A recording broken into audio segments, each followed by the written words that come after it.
Marios, can you elaborate in detail how zero-knowledge proofs work? Not in detail, but I can explain the general concept. The concept of a zero-knowledge proof is proving that a certain condition is true without knowing the inputs to that condition. So, for example, proving that the amounts in the transaction add up, so that the amount you're spending and the amount you're receiving add up to the same amount. Or if you like, if you subtract the outputs from the inputs, the result is greater than zero, and that or equal to zero. And that's basically a common type of proof. That's called a range proof. This is one type of zero-knowledge proofs. You can do, in general, mathematical proofs using homomorphic encryption, where what you're doing is you're applying encryption to the values, and then you're able to do simple arithmetic with these values or range proofs with these values without decrypting them, without knowing them. So you're able to verify the truth of a statement like no new coins were created in this transaction without actually knowing how many coins were used in the transaction.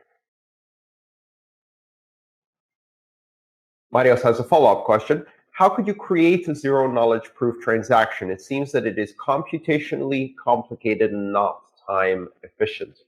That's true. Zero-knowledge proofs are computationally complicated and not particularly efficient. They're not efficient in computation, in time, but they're also not efficient in size. One of the big problems with zero-knowledge proofs in general, and homomorphic encryption and various types of zero-knowledge proofs, including range proofs, is the fact that they produce a very large amount of data. In order to be able to validate these zero-knowledge proofs, you need a lot of data. So transactions using these systems can be 10 times larger than transactions that don't have zero-knowledge proofs. And this has been something that's been holding back the technology. Most of the development in zero-knowledge proofs is in being able to express them in less space, to use less data to communicate a zero-knowledge proof. So all of the great innovations that have come out of that space are about compressing the proofs so that they're viable, so that you can actually create transaction sizes that are reasonable, that can be propagated. And it's not computationally efficient, and it's not space efficient, and it's not time efficient. It's not intended to be. That's the trade-off. The trade-off is that in order to get very robust privacy, you lose some of the efficiency. Okay. Hello. I've been aware of you since last year, and you seem to be a person who really likes Bitcoin and the blockchain and all the benefits it might give. Very good. But thank you. I want you to try to play devil's advocate. Yes. For me. And you might have received this question before. What could be the biggest danger to Bitcoin that can be thrown by, let's say, the banks or by international governments? Very good. That yes. Can actually maybe throw it off its original course of trying to be decentralized and just being, a force for the individual. And then I get that question quite often, so I can answer it very, very directly and very simply. I think the biggest weakness that Bitcoin has is that the base layer, the first layer blockchain, is insufficiently private. It does not have strong enough privacy anonymity guarantees. And what that means is if you're trying to build a currency on top of it, that threatens the currency's fungibility. Okay, so fungibility. First of all, it's a great word. I really like saying it because it sounds so much fun, but listening to it is not even half as much fun as actually saying it. You should try it because there's an F and then you go into some N's and G's and it's fungibility. It's really a lot of fun to say.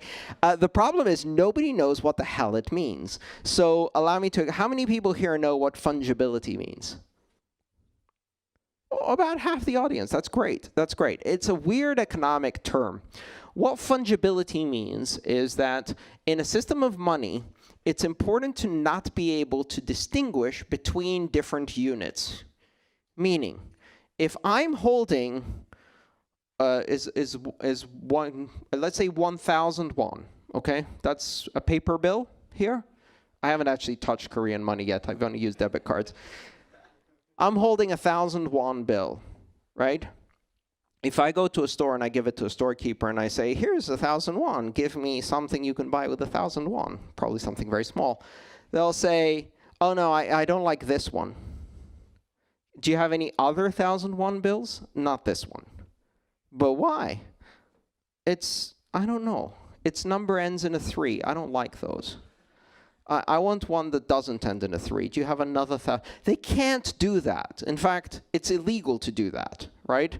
They have to accept that any 1,000 won bill is the same as any other 1,000 won bill. They can't say, oh, this one, I don't know, the corner's a bit creased, so I'm only going to give you 950 on that one, right? And if you had that kind of situation, you'd actually have a problem. How do we know? Because it's happened. So in Roman times, when they had coins, I don't know if you've noticed, have you noticed that almost in every country, if you have a metal coin, it has little lines around the outside. Have you noticed that? Do you know why those are there? So they don't shave them. So back in the days when money was actually made of something valuable like silver or gold, if you had a coin and the edge was smooth, then you could just shave off a bit of silver and gold and make it a tiny bit smaller and give it to someone, and then you keep the shavings. And if you do that with enough coins, eventually someone notices. They're like, why is this coin banana shaped?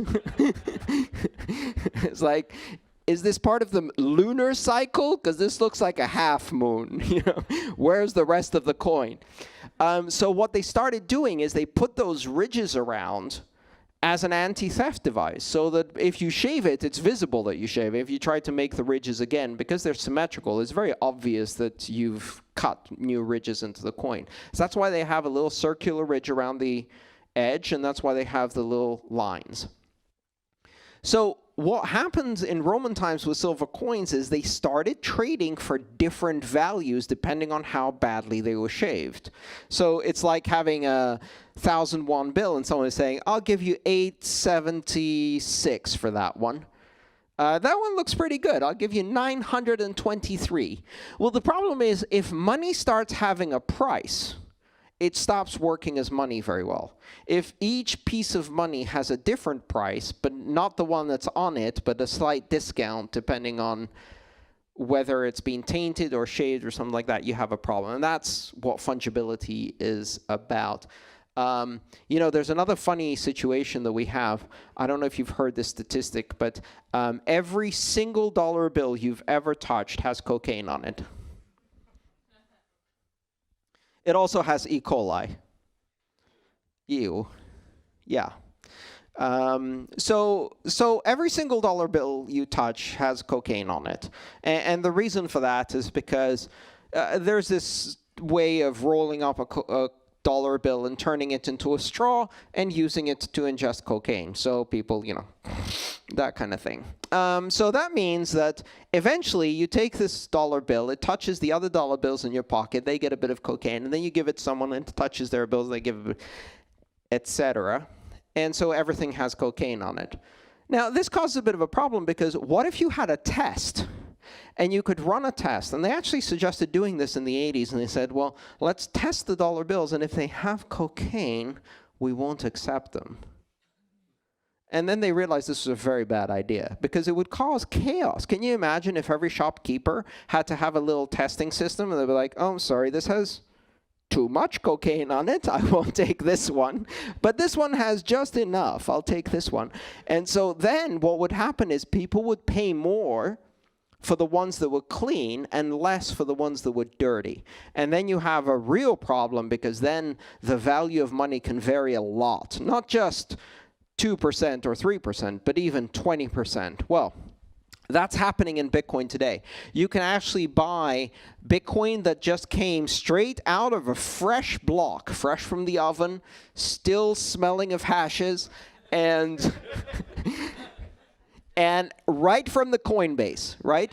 they sell those at a higher price than Bitcoin that has touched other people's wallets. And the reason is that because you can trace Bitcoin from transaction to transaction to transaction, if you give Bitcoin to your exchange that you received from someone else, and that person received it from another person who received it from another person who stole it from Mt. Gox, your exchange is going to go, too dirty. No, thank you.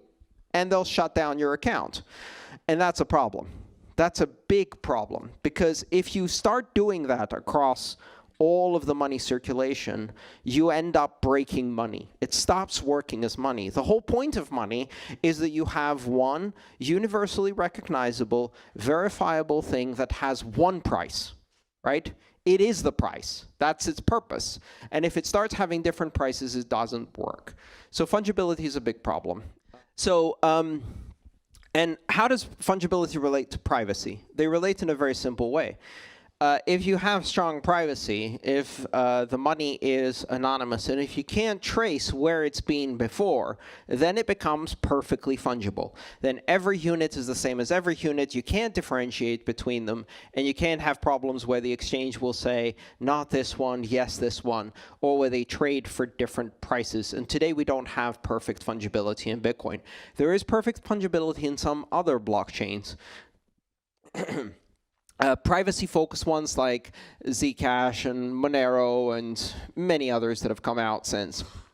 I would like to see privacy improvements in Bitcoin. And the reason I'd like to see them is because this is a very specific attack vector for governments.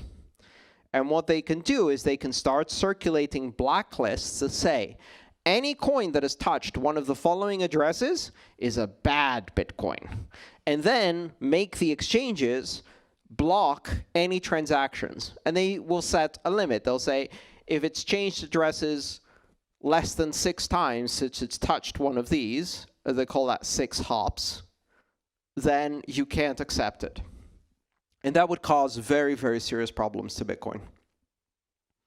Of course, what it would also cause to Bitcoin is the immediate implementation of strong privacy and anonymity, which is one of the ironic things of when you're working in a dynamic system, is that if you have a threat like that from government, if you have an attack like that from any government, the response that happens is that the organism, the system, evolves to develop defenses against that particular attack. And one of the reasons we don't have strong privacy today is because Bitcoin isn't being attacked enough. And this applies to all cryptocurrencies.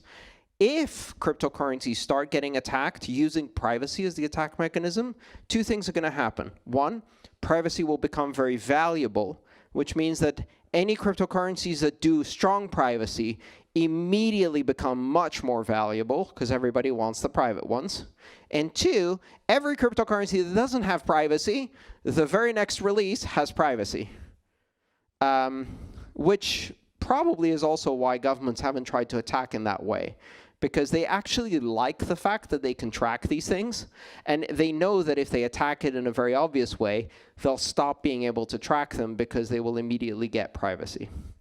Gareth asks, privacy coins like Monero and Zcash are invaluable to people in authoritarian regimes who want to try to protect their wealth from government confiscation and inflation. I wonder if the new implementations of Mimblewimble, such as Grin and Beam, will be a better option than the existing privacy coins, such as Monero or Zcash. Mimblewimble is a much smaller, more efficient blockchain and can store more transactions. Can you see it displacing the current top 2 privacy coins over time? I don't know. I think it's important to realize that Mimblewimble has different trade-offs, both in terms of security and privacy, as well as in terms of efficiency and scalability.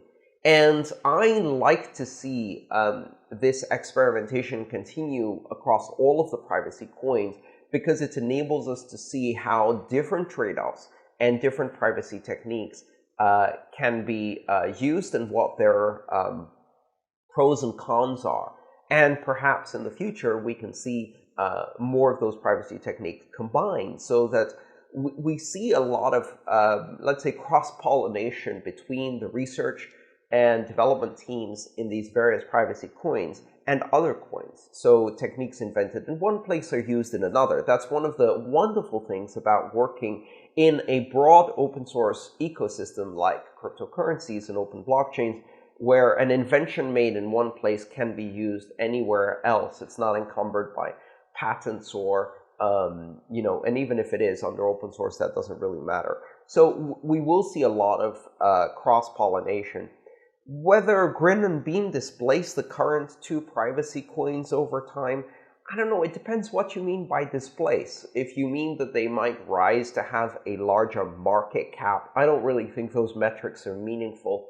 The question is, do these new technologies offer more choices for people operating under conditions where privacy is absolutely essential? And I think they do. So do they displace? There really isn't. This isn't a zero-sum competition. Grin and Beam can thrive and grow both together as well as against the other privacy coins without really any sacrifices. This is not a zero-sum competition. So I'm actually hoping to see not only these privacy coins, but more privacy coins develop and explore other areas. That's the only way we learn. Of course, not all of them are going to survive or succeed or flourish. That's okay too. These experiments are not about winning. They're about offering choice and exploring different avenues. Could you comment on the Zcash inflation vulnerability that was recently exposed and whether this has implications on the feasibility of base layer privacy on Bitcoin? Many Bitcoin proponents believe that the fixed supply of Bitcoin is one of its greatest value propositions. Is there a risk that by obfuscating the base layer for privacy reasons would make it less auditable and create a risk of inflation bug that goes unnoticed for quite a long time? In the case of ZK Snarks, the vulnerability existed for 8 months. And if I understand correctly, there's no way of knowing if it was exploited. Would it not be reckless to deploy nascent cryptography on the whole network, given the fact that second layer solutions may prove to be sufficient? So this is a great question about the balance between privacy technologies and the risk that privacy technologies introduce in the form of an inflation bug. So let's explore this a bit better and explain what exactly is happening in this case. So one of the important privacy technologies is the ability to encrypt the amount of a transaction so they can't see how much money is being moved within a transaction in such a way that you can still audit the amount without knowing what it is. And there are a number of different techniques to do this. Zero-knowledge proofs of various forms. Zero-knowledge proofs are proofs where you can prove that something is true without knowing the specific details. For example, within a UTXO set or within a transaction itself, you have a certain number of inputs on one side and a certain number of outputs on the other side. A transaction is valid if the total of inputs minus the total of outputs is equal to an amount greater than or equal to 0, is equal to the fees, which is the leftover, or 0 if there's no fee, which is unlikely today. But let's say the total on each side of the equation should balance. You should have effectively double entry bookkeeping. You shouldn't be able to spend more money than you have. Now, if the amounts are encrypted, how do you know that they add up? And that's where you get a zero-knowledge proof. And a zero-knowledge proof is where you can do mathematics. You can do basic arithmetic on two values that are encrypted in a way that doesn't reveal their value. So you can do subtraction. You can do a range proof, as it's called, where you can show that the encrypted values of the inputs, let's call that bananas, minus the encrypted values of the outputs, let's call that apples, is within a range that is greater than 0. And you don't know what number bananas is, and you don't know what number apples is, but you can do the mathematics and say, you can do the arithmetic and say, bananas minus apples greater than 0. And that's it. That's what a range proof is. Now, if there's a bug in there what you can do is actually create Bitcoin on the encrypted side of outputs, or create the cryptocurrency of the system in a way that increases the supply. You're essentially generating currency from nothing and introducing it into the supply in a way that can't be detected because the values are encrypted. They'll still validate in the long term. This is a very serious bug. In the case of Zcash, fortunately, it happened in an environment where there hasn't been much use and it's still very experimental, and this is a great lesson for Bitcoin. This creates a fundamental challenge for privacy. If you introduce privacy in the base layer of a cryptocurrency that has very strict monetary characteristics, what if there's a bug in the range proofs of that that cause a significant inflation bug? This is one of the criticisms levied against zero-knowledge snarks, ZK snarks as they're called, because this is relatively new cryptography. And as a result, it hasn't been broadly tested. It has been extensively peer-reviewed, but it hasn't been broadly tested, and it's quite complex stuff. So in this case, there was a bug. The bug was actually goes all the way back to the equations in the white papers describing ZK snarks. So it was identified, one of the equations was wrong, and no one noticed for 8 months. So the question is, what about adding things like bulletproofs, which are used in confidential transactions, currently implemented only in test networks around Bitcoin, and sidechains like the Liquid sidechain?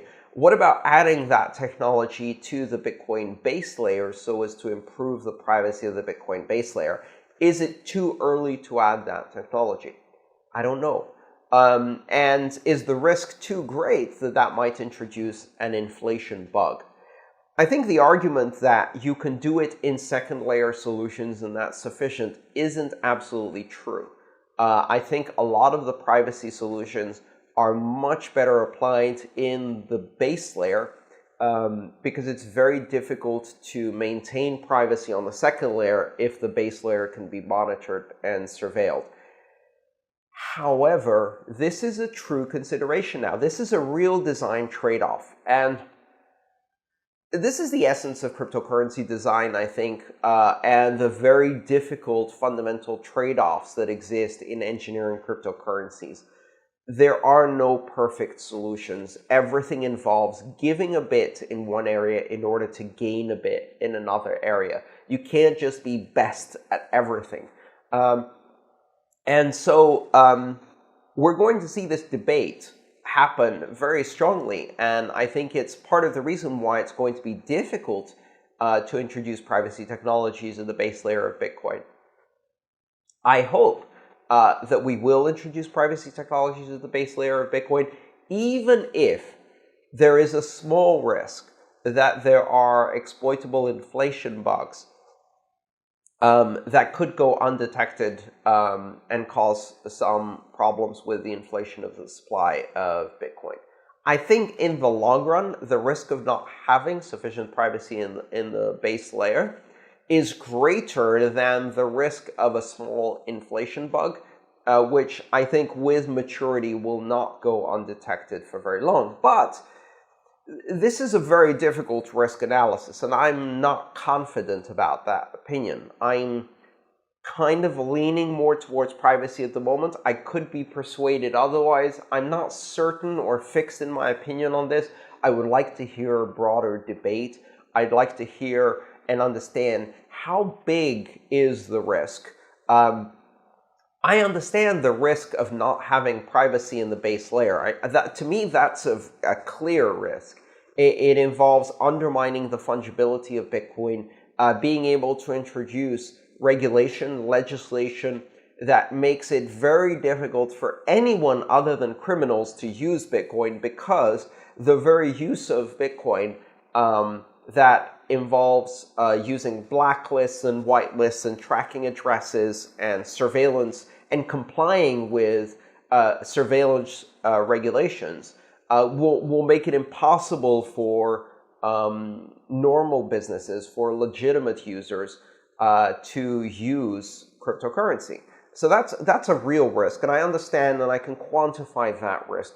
The problem is on the other side of this equation is a risk that I don't understand. I don't know how big the risk of an inflation bug is.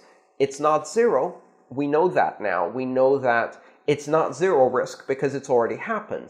But how big is it? And how repeatable is that bug? And how many other bugs could possibly exist? That I don't know. And I'm not qualified to know it. I'm not a cryptographer. And I don't understand range proofs to that degree so that I can evaluate that risk. So this is a broader debate that we're going to have in this community. But it's a very interesting glimpse into the very important, very serious trade-offs that exist. And maybe it turns out that the risk of inflation is much greater than the risk of not having privacy. And we really need to work about moving privacy to the second layer. I don't know. I could be persuaded either way at this point. So we'll find out. This is a very interesting debate to come in the crypto space. And it's not going to play out just in Bitcoin. This is going to play out in every cryptocurrency that has the same fundamental challenges of protecting privacy and protecting the integrity of the currency.